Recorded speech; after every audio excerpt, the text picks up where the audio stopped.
Hello student, मेरा नाम शिवम दुबे है और आज हम रिलेशन के टॉपिक के बारे में बात करेंगे। रिलेशन क्या है? Set of ordered pairs that satisfying a relation. मतलब ऑर्डर्ड पेयर का ऐसा कॉम्बिनेशन जो रिलेशन को सेटिस्फाई करता हो। रिलेशन कैसा? जैसे एक सेट सपोज किया 1 2 3 लिखा हुआ है और सपोज कर लिया जो दूसरा सेट होगा वो लिखा हुआ है 5 6।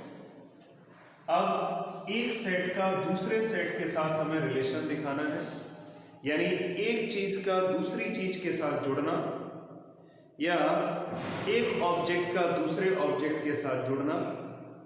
एक सेट का दूसरे सेट के साथ जुड़ने का मतलब होता है सेट के अंदर के जितने भी एलिमेंट हैं वो दूसरे सेट के एलिमेंट के साथ जुड़ जाते हैं। जैसे एक फैमिली दूसरी फैमिली के साथ जब रिलेशन बनता है ना, कॉम्बिनेशन बनता है, शादियां होती हैं, तो क्या होता है उसमें जितने भी मेंबर्स होते हैं वो एक दूसरे के साथ कनेक्ट हो जाते हैं।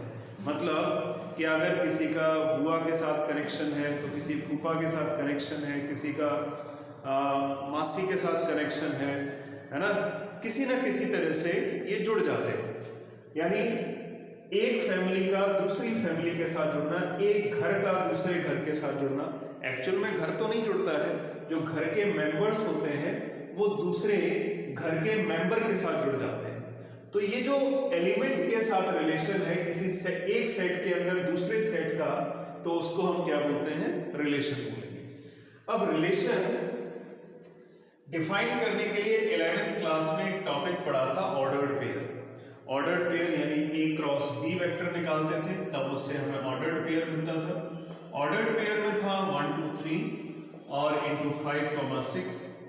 तो ऑर्डर्ड पेयर में कुछ वैल्यूज आती हैं, 1 5 आ गया, 1 6 आ गया, 2 5 2 6 3 5 और 3 6। ऑर्डर्ड पेयर का मतलब है ऑर्डर वाइज पेयर को अरेंज करना। ऑर्डर वाइज पेयर को अरेंज करना यानी इसका मतलब है 1 लिंक हो जाता है 5 के साथ और 1 जो है वो कनेक्ट हो रहा है जाके 5 के साथ, और 1 ने अप्रोच किया है कनेक्ट करने के लिए। 1 ने 6 के साथ कनेक्शन बनाया, रिलेशन बनाया, 2 ने 5 के साथ बनाया, 2 ने 6 के साथ, 3 ने 5 के साथ और 3 ने 6 के साथ। अच्छा, फर्स्ट वाला एलिमेंट है वो सेकंड वाले एलिमेंट के साथ रिलेशन बना रहा है। अब जब रिलेशन बना रहा होगा फर्स्ट वाला एलिमेंट सेकंड वाले एलिमेंट के साथ, तो इसमें जो फर्स्ट वाले एलिमेंट्स होते हैं उनको हम डोमेन बोलते हैं। ये 1 है, ये 1 है, 2 2 3 3 सारे एलिमेंट को हम एक बार लिखेंगे, और जो सेकंड वाले एलिमेंट है 5 और 6 उनको सेकंड टाइम लिखेंगे। यानी अगर हमें ऑर्डर्ड पेयर गिवन होता है और उसके हिसाब से हम डोमेन और रेंज निकालना हो, तो डोमेन क्या होती है? अप्रोच करने जाती है रिलेशन बनाने के लिए, और जो रिलेशन के साथ रिलेट कर जाता है वो उसका कोडोमेन हो जाता है। रिलेशन के साथ रिलेट करना क्या है? कोडोमेन हो जाता है। यानी डोमेन का मतलब है जैसे ये 1 2 3 नंबर लिखे हुए हैं, कोडोमेन के अंदर 5 और 6 एलिमेंट लिखा हुआ है। 1 का 5 के साथ रिलेशन है, 1 का 6 के साथ रिलेशन है, 2 का 5 के साथ रिलेशन है, 2 का 6 के साथ रिलेशन है, 3 का 5 के साथ रिलेशन है और 3 का 6 के साथ रिलेशन है। यानी एक सेट का दूसरे सेट के साथ जुड़ जाना है ना। किसी एक फैमिली का किसी दूसरी फैमिली मेंबर्स के साथ जुड़ना ही क्या होता है? रिलेशन बना देता है। और रिलेशन को हम निकालते कैसे हैं? Ordered pair. ऑर्डर्ड पेयर कैसे निकालते हैं? A cross B vectors, A cross B के सेट के प्रोडक्ट से निकाल लेते हैं। A क्रॉस B का ये सेट प्रोडक्ट है, इसके थ्रू हम रिलेशन को निकाल लेते हैं, ऑर्डर्ड पेयर को निकाल लेते हैं। बेसिकली रिलेशन क्या है? ऑर्डर्ड पेयर का रिप्रेजेंटेशन। अब ये जो डोमेन है और कोडोमेन है, ये हम लोगों ने जब 11th क्लास में स्टार्ट करते हैं रिलेशन को तो उसमें समझते हैं। अब उसके बाद थोड़ा सा हम आगे चलेंगे रिलेशन से। अब हम इसके बाद बात करेंगे रिलेशन का first type, reflexive relation. Reflexive relation क्या है कि जब हम किसी सेट को लेते हैं और उस सेट के अंदर कुछ एलिमेंट लेते हैं तो जो एलिमेंट होगा वो अपने साथ ही रिलेशन बनाएगा, यानी सेल्फ रिलेशन बनाएगा। सेल्फ रिलेशन का मतलब है जैसे यहाँ पे एक मिरर रखा, प्लेन मिरर रखा, और प्लेन मिरर में एक ऑब्जेक्ट है, प्लेन मिरर के सामने एक ऑब्जेक्ट रख दिया। जितनी डिस्टेंस पे प्लेन मिरर से ऑब्जेक्ट होगा उतनी डिस्टेंस पे ये ऑब्जेक्ट की इमेज का फॉर्मेशन होगा। प्लेन मिरर है, प्लेन मिरर के लेफ्ट में अगर 5 यूनिट की डिस्टेंस पे ऑब्जेक्ट है तो 5 यूनिट की डिस्टेंस पे उस ऑब्जेक्ट की वैसी ही इमेज बन जाएगी जैसा कि ऑब्जेक्ट होगा। ऑब्जेक्ट मान के चलो पेन है तो इधर भी पेन बन जाएगा। ऑब्जेक्ट अगर पेंसिल है तो पेंसिल बनेगा, इधर ग्लास है तो ग्लास बनेगा, है ना। जो भी इधर ऑब्जेक्ट होगा, जो भी ऑब्जेक्ट की शेप होगी, साइज होगी, वैसा ही उस ऑब्जेक्ट की इमेज का शेप और साइज बन जाएगा। इसका मतलब है कि कोई भी सेट के अंदर अगर एलिमेंट है, अगर मान लिया 1 है तो उसका जो रिलेशन होगा वो 1 के ही साथ होगा। 2 है तो 2 के साथ रिलेशन होगा, यानी रिफ्लेक्सिव होगा। रिफ्लेक्सिव का मतलब है जैसा ऑब्जेक्ट है, ऑब्जेक्ट के हूबहू वैसे ही उसकी इमेज बन जाए। एग्जांपल लेते हैं, जैसे 1 2 3 ले लिया। अब 1 2 3 का हमें रिलेशन देखना है, रिफ्लेक्सिव रिलेशन देखना है, तो 1 का 1 के साथ रिलेशन होना चाहिए, 2 के 2 के साथ रिलेशन हो, और 3 का 3 के साथ सेल्फ रिलेशन हो। अगर ऐसी पॉसिबिलिटी बनती है 1 1 के साथ रिलेट कर जाए, 2 2 के साथ रिलेट कर जाए, 3 3 के साथ रिलेट कर जाए। एक बात को ध्यान देना, जो भी हम एलिमेंट निकालते हैं वो किसी सेट को डिफाइन करके निकालते हैं, और डिफाइन करने के बाद जो ऑर्डर्ड पेयर बनते हैं वो रिलेशन को रिप्रेजेंट करते हैं। यानी रिलेशन कहां से आ रहा है, किसी सेट के अंदर से बन के आ रहा है। और सेट के 2 टाइप होते हैं, या तो वो सेट बिल्डर फॉर्म में आ सकता है या फिर वो रोस्टर फॉर्म में आ सकता है।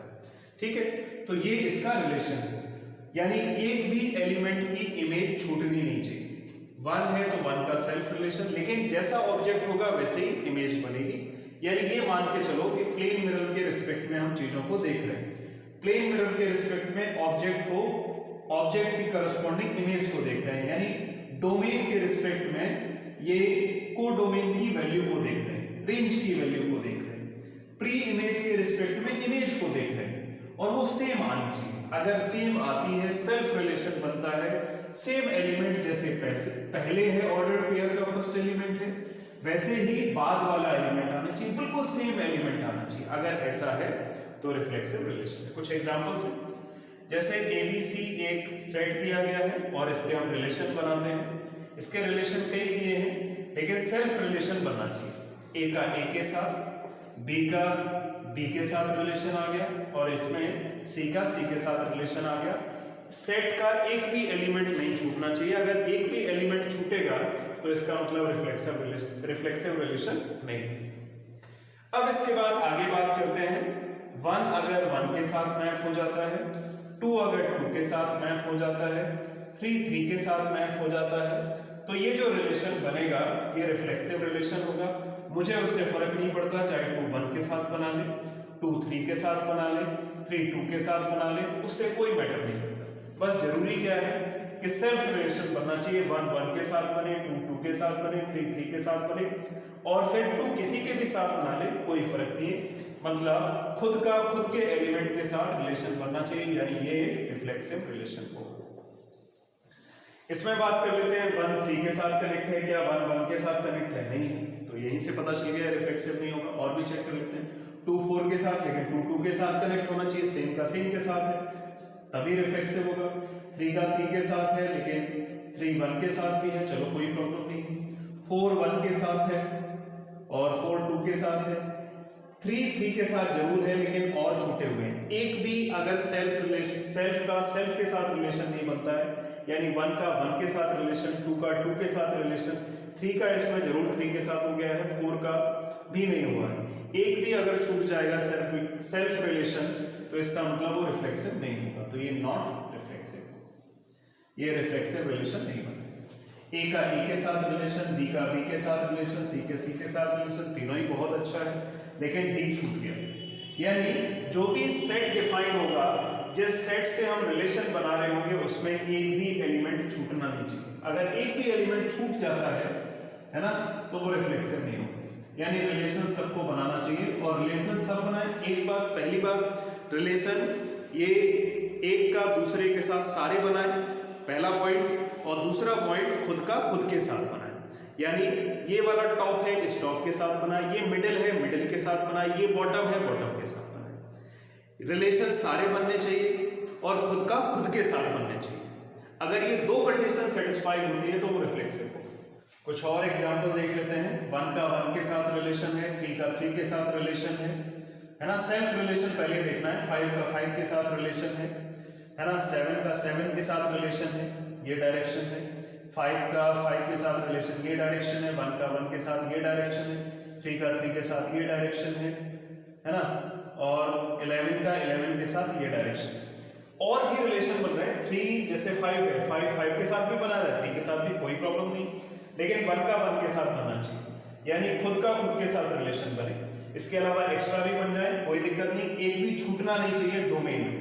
यानी जो अप्रोच कर रहा है, जो मैपिंग बनाने जा रहा है, उसका रिलेशन होना चाहिए। इसका मतलब ये रिफ्लेक्सिव होगा, रिफ्लेक्सिव रिलेशन शो करेगा।